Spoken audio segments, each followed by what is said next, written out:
Beliau meninggal dalam berita yang saya terima dari Dewan Para Kardinal, itu pada jam 7.45 waktu Roma. All'infinito amore misericordioso di Dio uno e trino. Selamat jalan, Pope Francis. Rumah beliau di sorga sudah tersedia dan tugasnya sudah selesai. Penderitaannya sudah berakhir, mahkotanya sudah tersedia.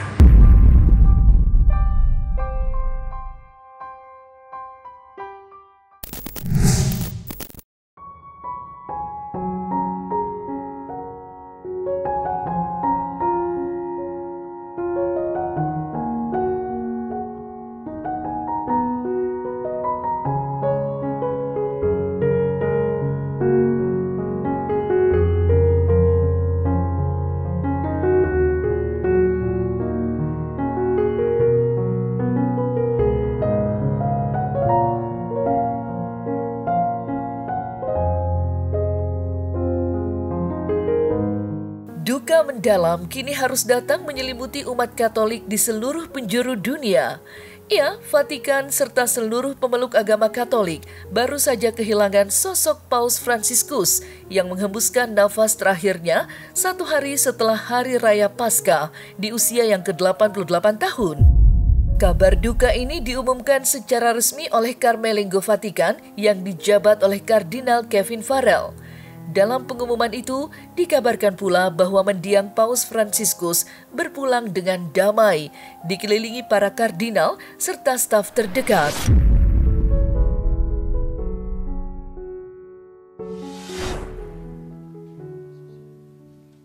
Carissimi fratelli e sorelle, con profondo dolore devo annunciare la morte del nostro Santo Padre Francesco. Alle ore 7:35 di questa mattina, il Vescovo di Roma Francesco è tornato alla casa del Padre. La sua vita tutta intera è stata dedicata al servizio del Signore e della sua Chiesa. Ci ha insegnato a vivere i valori del Vangelo con fedeltà, coraggio e amore universale, in modo particolare a favore dei più poveri ed emarginati. Con immensa gratitudine per il suo esempio di vero discepolo del Signore Gesù, raccomandiamo l'anima del Papa Francesco all'infinito amore misericordioso di Dio uno e trino.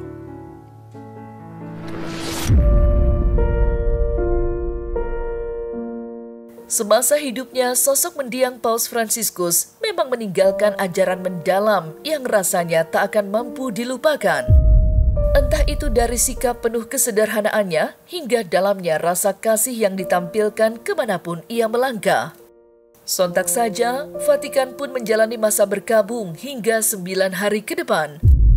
Hal itu diumumkan oleh Uskup Agung Jakarta, yakni Monsinyur Kardinal Ignatius Suharyo, dalam konferensi pers Keuskupan Agung Jakarta.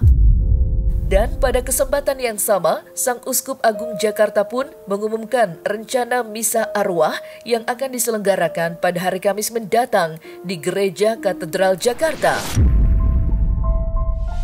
Menurut informasi, beliau meninggal dalam berita yang saya terima dari Dewan Para Kardinal, itu pada jam 7.45 waktu Roma. Tadi pagi, saya sendiri menerima pernyataan resmi dari Vatikan melalui yang disebut Dewan Para Kardinal di Vatikan. Ketika saya menerima berita itu, sudah dikatakan isinya Romo Ulun, saya tidak percaya. Karena apa? Karena kemarin Paus Fransiskus masih hadir di tengah-tengah umat ketika seperti biasanya pada hari Minggu menyampaikan berkat untuk kota dan untuk dunia. Saya lalu bertanya kepada Nuncio, Duta Besar Vatikan untuk Indonesia. Beliau menjawab, benar. Lalu saya konfirmasi lagi dengan Duta Besar Indonesia untuk Vatikan. Bapak Duta Besar Indonesia untuk Vatikan juga mengatakan benar. Sesudah itu, saya mencoba mencari informasi dari Kedutaan Besar Indonesia, Kedutaan Besar Vatikan untuk Indonesia. Belum banyak yang dapat disampaikan, karena Dewan Para Kardinal baru akan bertemu untuk membicarakan hal-hal yang konkret besok pagi jam 9 waktu Roma. Informasi yang disampaikan oleh Duta Besar Vatikan untuk Indonesia adalah masa berkabung di Vatikan itu 9 hari. Jadi 9 hari sejak hari ini baru akan dilaksanakan pemakaman. Sementara itu, pemilihan paus yang baru itu mesti dilaksanakan 15 hari sesudah paus meninggal. Besok Kamis sore akan ada misa arwah di Gereja Katedral jam 6 sore. Dan diharapkan paroki-paroki di seluruh Keuskupan Agung Jakarta juga akan mengadakan doa-doa arwah di parokinya masing-masing. Selamat jalan Sri Paus. Pesanmu untuk menjaga kemanusiaan dan perdamaian akan selalu membekas di hati kita.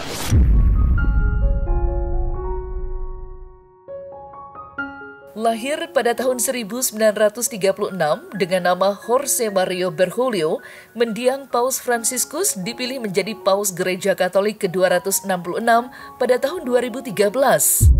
Dan sejak itulah sosok dan nama besarnya semakin menggema di dunia.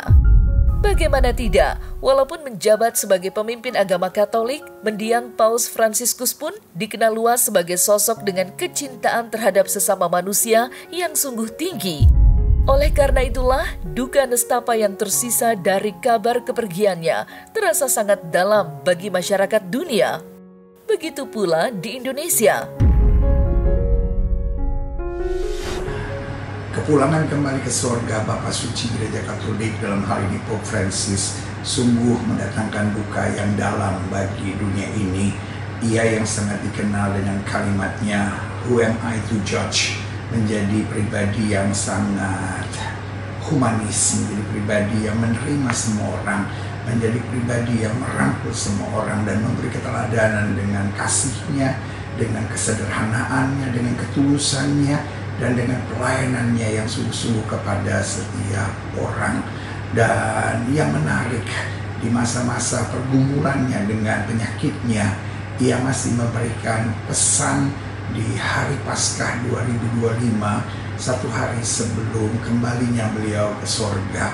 Dan sungguh sangat menggetarkan kita semua. Ia masih menyampaikan berkat Paskah untuk dunia ini. Dan kepulangannya sungguh yang pertama mengajar kepada kita bahwa dunia sedang membutuhkan kasih.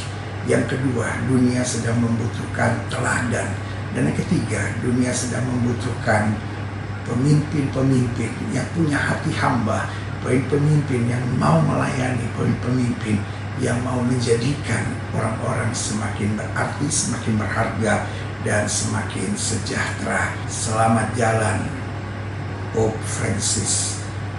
Rumah beliau di surga sudah tersedia dan tugasnya sudah selesai, penderitaannya sudah berakhir, mahkotanya sudah tersedia. Ia dalam kemuliaan bersama Kristus. Amin. Amin. Amin. Ya, turut sedih Paus meninggal karena beliau adalah pedoman aku untuk agama Katolik, dan semoga juga beliau tenang, dan ya jujur aku sedih sih. Ya yang pasti berterima kasih juga karena beliau udah sangat mengabdi untuk kita semua umat manusia, dan yang aku pelajari dari dia adalah kita harus bersama-sama hidup walaupun mempunyai keberbedaan, tapi kita harus sayang satu sama lain. Iya, aku juga tadi baru denger ya ketika di backstage tadi, masa sih gitu, aku kayak nggak nyangka ya, maksudnya kayak suatu berita yang sangat besar ya, maksudnya ya dunia yang ikut berduka. Ya turut berduka cita ya, karena aku baru dengar juga, yang jelas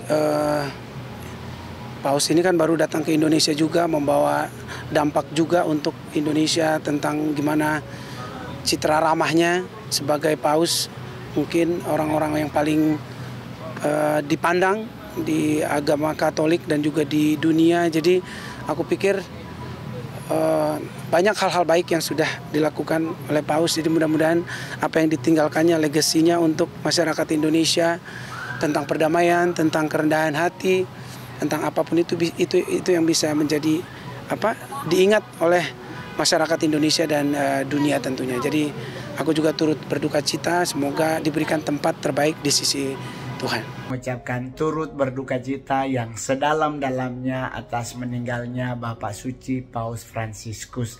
Semoga keluarga besar diberikan kekuatan, diberikan penghiburan, dan saya percaya Bapak Suci Paus Fransiskus mendapatkan tempat yang terbaik di surga. Kepergian mendiang Paus Fransiskus memang masih menyisakan kesedihan mendalam yang agaknya sukar dihapuskan oleh masyarakat pemeluk agama Katolik di Indonesia. Apalagi tanah air sempat merasakan kehangatan sosok mendiang Paus Fransiskus ketika dirinya berkunjung ke Indonesia dalam rangka perjalanan apostolik ke Asia Pasifik pada bulan September tahun 2024 silam, di mana kedatangan Paus Fransiskus menghadirkan suasana haru penuh hikmat yang mengikuti langkah kakinya selama di kota Jakarta. Khususnya ketika ia memberikan pesan kepada masyarakat Indonesia untuk mempertahankan harmoni dalam keberagaman dan memerangi intoleransi beragama. Viva Papa Francesco, viva Papa, viva il Papa, viva Papa Francesco, viva Papa Francesco, viva. Welcome to Indonesia.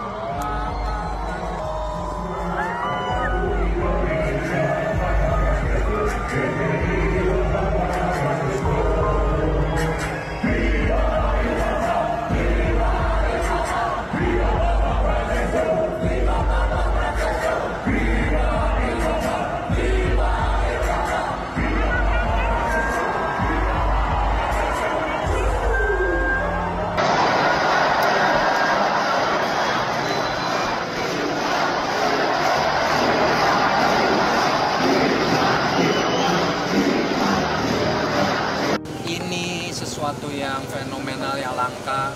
Biasanya kita cari di Vatikan, belum tentu pausnya mimpin misa. Ini mimpin misa di GBK di Indonesia. Beliau datang dengan sukarela dan juga dengan iman yang wow. Makanya kita happy banget, happy, merinding. Saya senang sekali karena jarang juga beliau datang ke Indonesia. Saya juga jauh-jauh dari Flores. Bisa ketemu itu satu kebanggaan dan keberuntungan dalam hidup saya. Banyak momen-momen yang menunjukkan betapa sucinya hati Paus Fransiskus ketika mendiang berada di tanah air. Salah satunya dengan mendatangi Masjid Istiqlal dan menandatangani dokumen deklarasi bersama Istiqlal, di mana pada kesempatan itu Sang Uskup Roma mencium tangan Imam Besar Istiqlal Nasruddin Umar, yang kemudian dibalasnya dengan mencium kening Paus Fransiskus. Sungguh indah terasa momen haru yang menggambarkan persatuan di dalam perbedaan.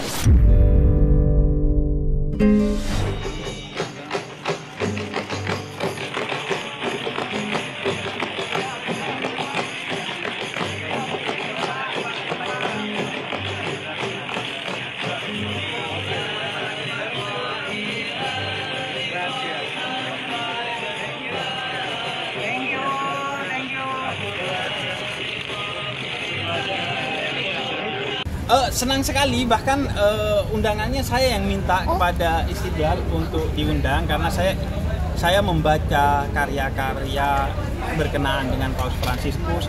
Saya menonton film-film dokumenter yang bercerita tentang Paus Fransiskus. Saya ingin mengenal Paus Fransiskus lebih dekat setelah saya mengenal beliau dari jauh. Ini bagaimana tadi Paus dalam pesannya di Istiqlal menggarisbawahi banyaknya krisis, entah itu krisis iklim, kemudian peperangan di mana-mana, krisis ekonomi, krisis sosial, konflik horizontal, itu yang digarisbawahi oleh Paus, bahwa ini harus menjadi komitmen bersama kita untuk menyelesaikan berbagai krisis ini, dan itu tidak bisa dibangun kecuali kita juga selesai dengan diri kita sendiri, yaitu kita menjadi pribadi-pribadi yang damai di tengah perbedaan apapun yang ada di antara kita, termasuk perbedaan agama antara umat Katolik dan umat Muslim di Indonesia. Ya, bukti kerendahan hati beliau gitu, terus mau menjalin komunikasi dengan lintas agama. Betul. Ya, gitu kan. Jadi kalau misalkan pemimpin agama yang angkuh kan, gue nggak mau agama gue lebih bagus, lebih baik dari semua agama di dunia, tapi kan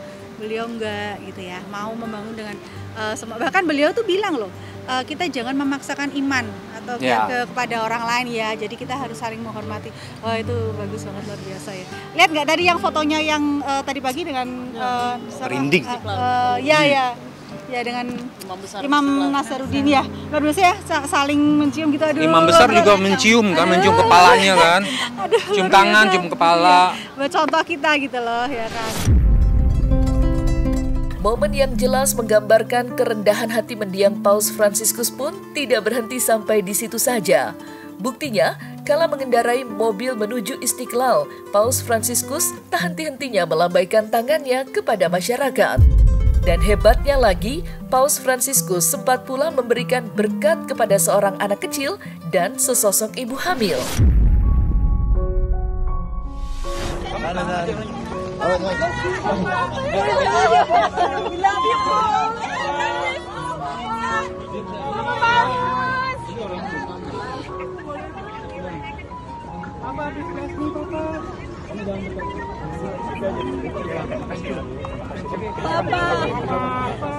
Kelihatan nggak? Diberkatin ya?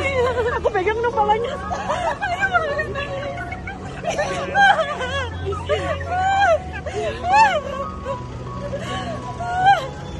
Ini apa isinya? Dalamnya apa? Mami ini dalamnya apa?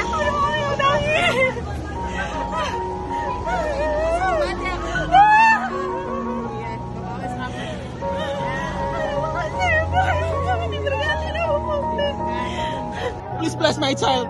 Please bless my child. Biar, Pak, keluar, Pak. Biar. Papa, udah, biar. When born? Next week. Next week, keluar, Pak. Melihat keluar. Menghadap keluar. Thank you, Pop. What's the name? Cecilia. Thank you, Pop. Thank you. Amin. Thank you. Amin. Thank you. Terima kasih. Thank you. Membuka kaca mobilnya tanpa keraguan, tanpa kecurigaan, sebagai bentuk bahwa beliau percaya kepada kita di Indonesia. Pemimpin umat Katolik yang sederhana, terus juga pembawaannya tulus gitu. Dari wajahnya terlihat orangnya tulus gitu. Jadi kalau kita mau salaman pun ya pasti beliau mau gitu. Seperti senang sekali ini. Mau ketemu sama dia. Rasanya begini senang sekali ini.